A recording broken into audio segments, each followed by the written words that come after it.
Okay, so now we're going to run the financial side of the monthly report. This is step 10 and kind of one of the last steps where we can kind of do work inside of this particular spreadsheet for the month. And so what I've done is I've already opened up Enterprise, and I can go to an authorized spending report. Now I've already made a template or done a screenshot of what that looks like back here in the database, and enterprise report settings. Okay, so this one in particular it says authorized spending. It's the expenditures, and we can zoom in on it. So go ahead and pull that up, and you can see the numbers that I've run, the particular accounts. You'll want to make the end date here the end of the particular month that you're doing. And remember, our fiscal year starts in July, so for instance, if you're in August, you're going to go from month 2 to month 2.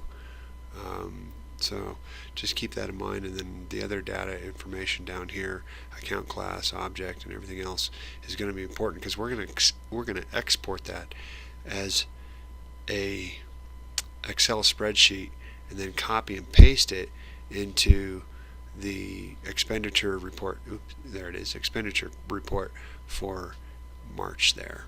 Okay, so let's go ahead and go into that report for expenditures, and we'll put the information in here, and this is going to be a to date. It's going to be the end of March 2017. Okay, and since that's the 8th month of the fiscal year, we'll go 8 to 8. Okay, so we have all of our parameters put in already. I've done that, and then I'm just going to go down here and click Run. That should spit out a Excel spreadsheet. We're going to open that spreadsheet, and then what I'm going to do is basically copy and paste it into my expenditure report for March 2017. Just go ahead and put that in there. Now my fields down here are already getting populated. I just need to go back, and it looks like I need to fix this one here and this one and make it find the expenditures for fuel and for labor. It looks like they're off by a couple of fields there, so I'll fix those and come right back. Okay, so I'm just going down the list here. Then I go to commodities, and just click equals. Oh, actually I could probably use the same field that's near that one.